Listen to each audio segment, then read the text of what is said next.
Oh, yeah, it's time to ride with Electric Pete, where the wheels are clean, the vibes are high, and the future's fully charged. We've got that rideshare love. No gas, just go. Full charge, full power. Now let's roll. Hey, everybody, it's Pete, Electric Pete, and today's episode is going to be a big one. If you've been driving for Uber for a while, you know how fast things can change. One day you're cruising along, making great money, and the next, the rules are different and your income drops. That's what happened to me. I was running comfort and premier rides in my Tesla, having the best time, good fares, good tips, um, working fewer hours. I was doing 16 rides and pulling in 300 bucks a day. All right, life was good. And then, poof, Uber changed the game. Comfort and premier rides disappeared for me, driving my Tesla Model 3. Very nice 2025 model. And just really amazing. So that's a different idea, a different story. But, overnight, my rides dropped in value. I was left with mostly UberX.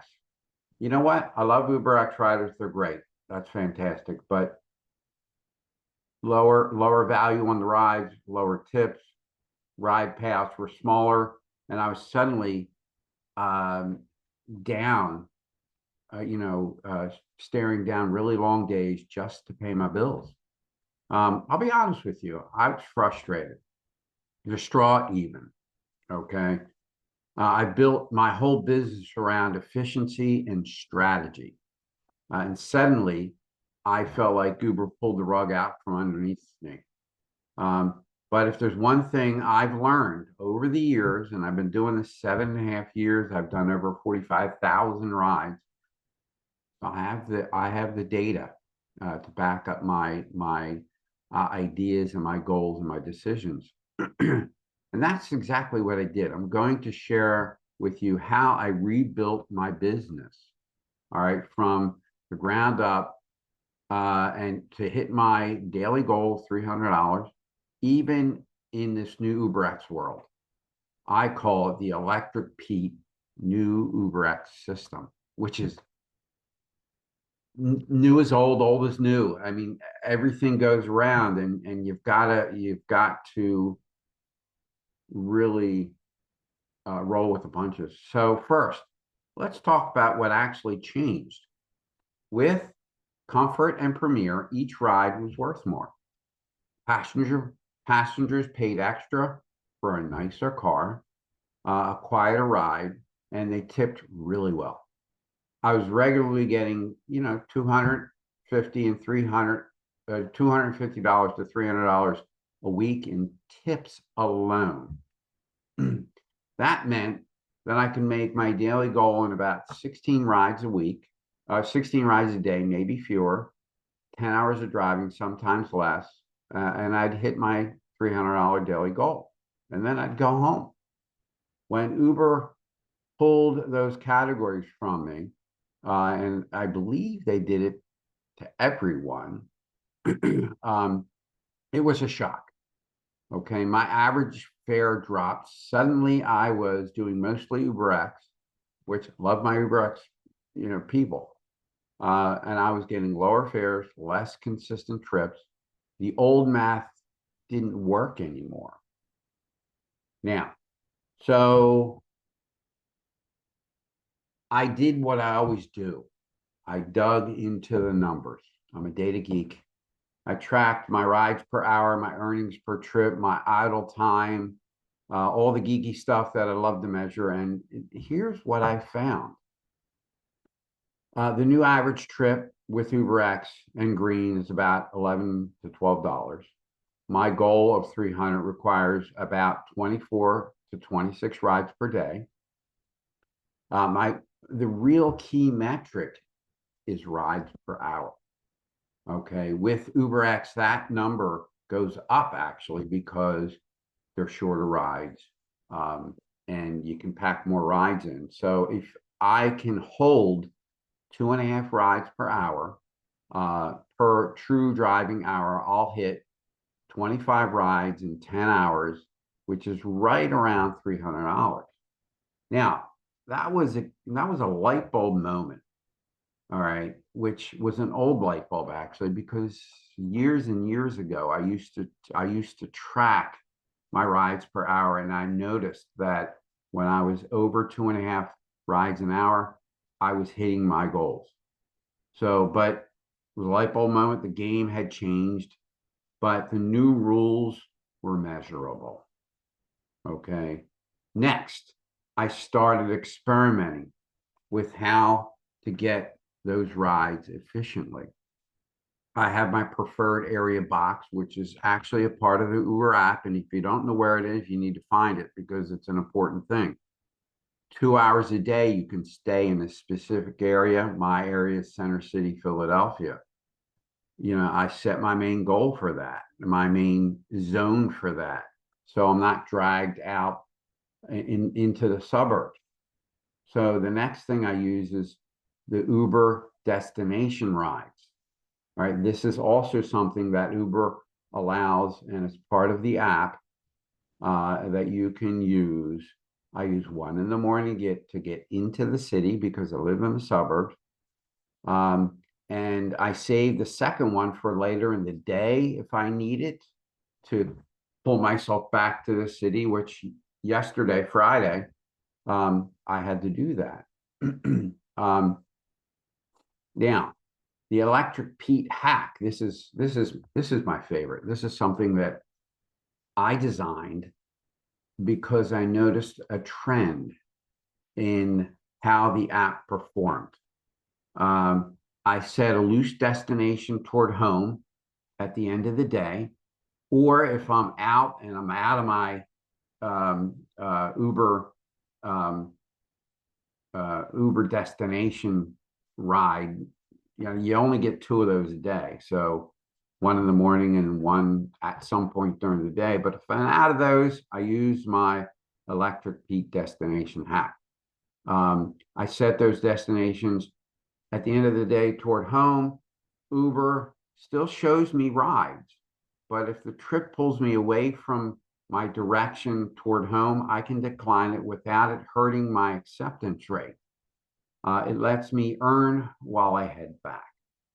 I also learned something about my start times.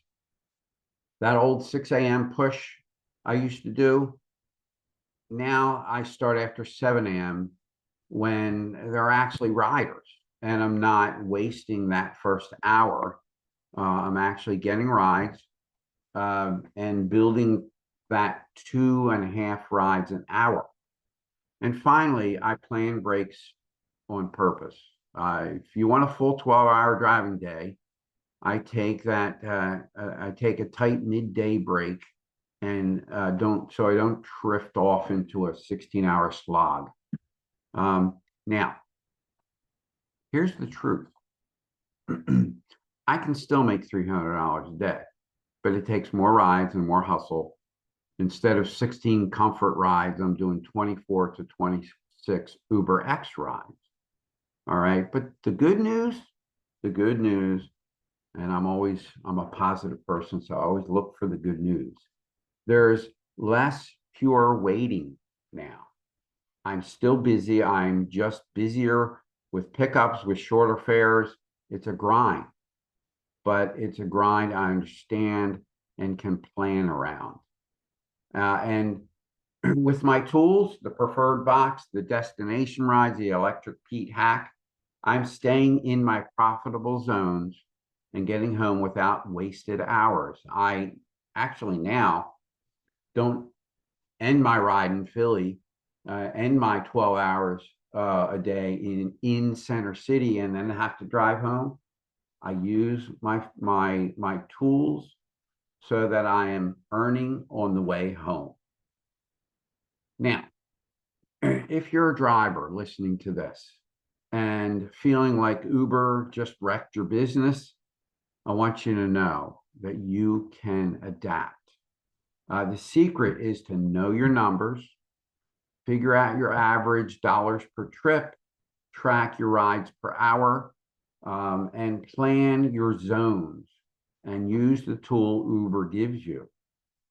So don't be afraid to take a strategic break so that you can finish strong instead of just grinding. Uber will change things again. They always do. Uber's looking out for Uber. But you can outsmart the system if you measure and experiment. Now, I have always said that I'm okay with Uber changing things for Uber because if Uber wasn't there, guess what my income would be? Zero. Okay, so I will work with and figure out what I need to do strategically to make sure that my business works for me. All right. Now, I'm Pete, ElectricPete, and this is why I started this podcast to help other drivers no matter what Uber throws our way. If this episode helped you, share it with another driver who you know is struggling. And if you've built your own system or hack, I'd love to hear about it. Reach out to me on Spotify, YouTube, or wherever you follow ElectricPete. Remember, 2.5 rides an hour, 25 rides a day, you can still hit 300. Uber may change the game, but we can play smarter. Thanks so much. Thank you so much for tuning into ElectricPete. Remember, every rider has a story, and it's my job to share those stories with you. If you enjoy these conversations and want to help ElectricPete grow, especially to upgrade my video and audio gear, or even for even better episodes, please consider supporting the podcast. Your generosity truly makes a difference. Check in the show notes for how to do that. Don't forget to subscribe, rate, review, and share ElectricPete with your friends and your family. Find me on social media or reach out anytime at electricpetepod@gmail.com. Until next time, stay charged, stay positive, and keep your eyes on the road ahead. This is ElectricPete signing off.